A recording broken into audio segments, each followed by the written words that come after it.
Today is the day of integration of erstwhile Hyderabad state, in which Telangana was a part in Indian Union. In 1947, when India attained independence, some of the kings, about 600, out of 600, few big leaders, they decided to be independent. Maharaja Hari Singh of Kashmir, Nizam of Hyderabad, Junagadh, Nawab, etc. British had given them that freedom, whether to be independent or to join India or in Pakistan. It was a dangerous game to disintegrate the newly independent India. And Hyderabad state was the biggest state. It is so big that it is bigger than England and Scotland. It was a very backward, feudal, repressive, cruel state. Majority of the people are Hindus, but the Nizam made Urdu as the official language of the state. Telugu, Marathi, Kannada were not allowed to have their schools also. In the state there were no human rights, no civil rights. People were oppressed. There was a system of vetti chakiri, that is semi-slavery. People in the village have to work with the landlords without any payment. The business people have to give free food grains, oil, and other essentials, either to the landlords or to the visiting Nizam officers and police. And there was a very weak judicial system which was in favor of landlords. Thousands and lakhs of acres of land was in the hands of the landlords. The other people were only agricultural labor. Naturally, there was resentment among the people. And in that background, there was formation of Andhra Mahasabha, which has become the main platform to express the grievances of the people, business people, middle class and others. It was limited to middle class people. They had the advantage of the support of paper, newspapers like Golconda Patrika and other papers. Mizan was also one of them. Amroz is a Urdu paper which has supported the Andhra Mahasabha and others. Andhra Mahasabha later was more and more influenced by the communists. Ravi Narayan Reddy has become the president. Then they made the membership with a nominal entry fees. and made it mass movement. And this is called Sangam. Sangam means organization. Sangam means society.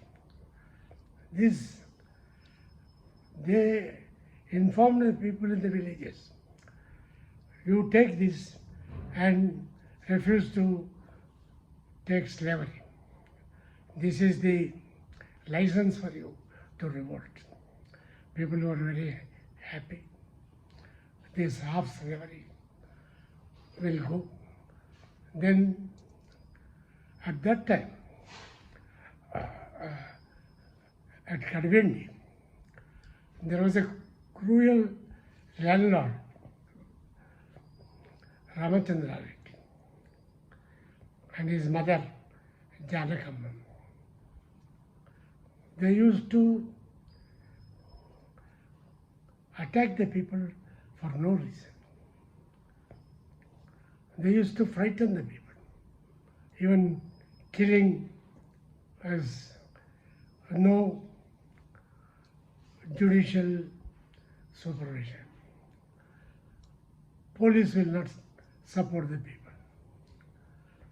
Police officers and police will come and stay in the houses of the landlords, eat there, drink there, and what type of justice they can give to the people. It's a problem of language. It's a problem of fight against feudalism.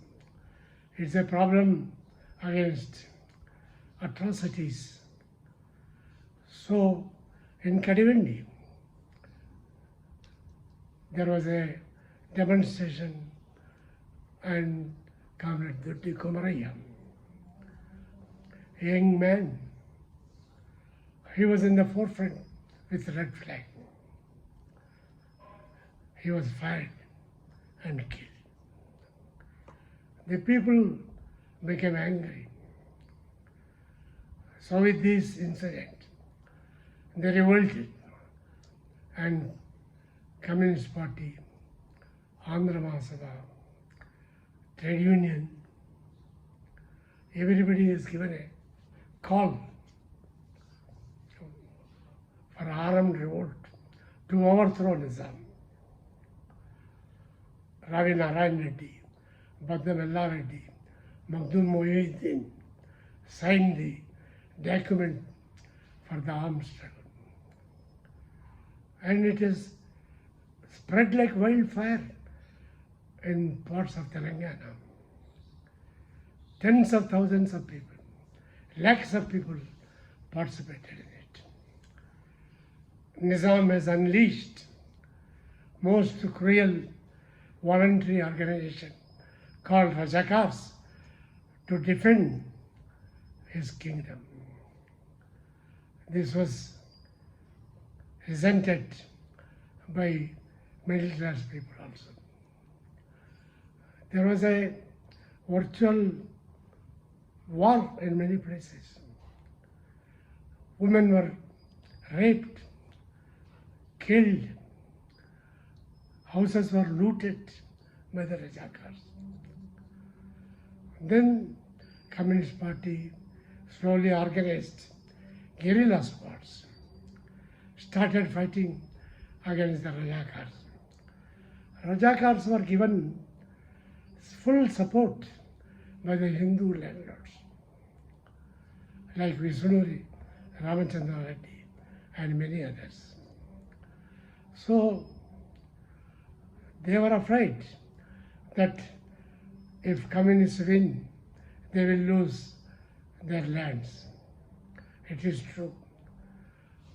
Thousands of villages were liberated, though at the cost of lives of large number of militants. 10 lakh acres of the land was distributed to the people. Landlords ran away to Hyderabad, Vijayawada, Kurnool, and many other places. So it was a fantastic victory. Even after 1 year of independence in India, he did not agree to integrate in India. He wanted first to be independent. Later, he conspired to join Pakistan, which is very difficult because it is in the central part of India. Pakistan is far off. In these circumstances, the Indian armies on 13th September 1948 marched on Hyderabad state. There is an article today in Hindu that is unconfirmed speculation that before the Indian army entered into Hyderabad state, about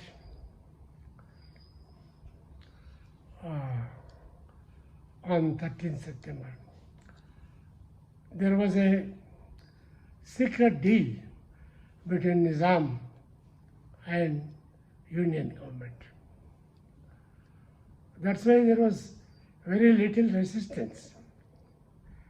Though the Indian army claimed about 1,400 people killed. How many are Rajakars? How many are Nizam police? How many are civilians? These details are not there. And what are the casualties of Indian army is not known. This has all become a secret thing. The Nizam kingdom collapsed like a house of cards. Then it has got integrated. But the sad thing is, after Nizam is surrendered, the Indian army has unleashed attack on the communists. The Rajakars were safely kept in prison. The Nizam of Hyderabad was given the largest amount of annual pension, given the title of Raj Pramukh, and made him the central government representative to rule Hyderabad state, while the communists in the villages were hunted, killed. This was the most unfortunate thing. Many landlords came back, those who supported the Nizam earlier. They changed their dress. Earlier they used to wear sherwanis and turkey caps. They removed turkey cap and started wearing Gandhi cap. Instead of sherwani, khadar shirts have come. They came to the villages along with the Indian army. It was looking for the people that this is a giant conspiracy of the landlords to defend feudalism. So the fight continued for quite some time. It was unfortunate. There should have been very good negotiation between the government and the communists. The Army Chief Chaudhary has boasted that he will finish the communists within a few days. He could not. And later, in 1952, Jawaharlal Nehru challenged the communists. If you have got the support of the people, withdraw your arms struggle, come into the mainstream of the people and contest the election. This is an opportunity, this is an offer for the communists to withdraw the armies. to withdraw the weapons, armed struggle. Armed struggle was withdrawn. But many were arrested and kept in jail. Freedom fighters were given to death sentence, 11 of them. Throughout the world, there was fight for the release of Telangana 11. It is a painful thing. Several thousands of people, communists, were kept in jail on many cases and imprisoned for 8 years, 10 years, like that. In independent India, Nalla Narasimhulu, a prominent communist leader, was imprisoned up to 1958. Very few communists were outside. They contested along with some democratic friends, PDF. And PDF, among the seats which they contested, got majority in Telangana area. Comrade Ravina Reddy, who contested for parliament from Nalgonda, has won more votes than Pandit Jawaharlal Nehru in the country. This shows the people's confidence in the armed struggle and the communism. Unfortunately, now this heroic battle of the people, battle of the communists, battle of the martyrs, is being vulgarized. History is being taught wrongly. Bharatiya Janata Party, which has no part in anti-Nizam struggle, wants to steal this struggle and legacy of the integration of Hyderabad state into India. They say it is Sardar Patel who liberated and integrated Hyderabad state. If he integrated, we would like to ask a few questions. In whose hands the Indian armies will be there? It is in the hands of the defense minister, in the hands of Prime Minister. Prime Minister Nehru has written a letter to the defense minister to get prepared to launch an action on Hyderabad state. Sardar Patel was given the responsibility of integrating the states into Indian Union, no doubt. He was an anti-communist. So he tried to take full advantage after Hyderabad state was integrated. This is number one distortion. Number two distortion. The Bharatiya Janata Party, which is mobilizing all that old landlords today, again, making them leaders, making them the party leaders and giving them big responsibilities. They claim that it is a liberation. It's a Hindu people's revolt against the Muslims. You don't have any role. Why do you distort the history like that? None of the Telangana armed struggle leaders, they claimed that this is a battle against Muslims.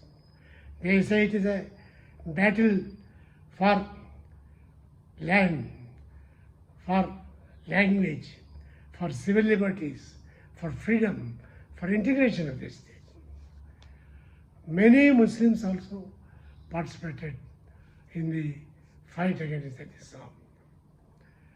There were other streams also. There is a letter which is known as Seven Mirza's Memorandum to Nizam. In 1947 itself, they gave the letter to Nizam, integrate Nizam state into Indian Union. They are all nationalists. They are not communists also. The chief editor of Amruz, Shoaibullah Khan, wrote against the Nizam, and both his hands and legs were cut off and killed cruelly. Who are all these people? Who is Bandagi, who has been killed by Viswanatha Ramachandra Reddy, henchman? Bandagi is a Muslim, Viswanatha Ramachandra Reddy is a Hindu. And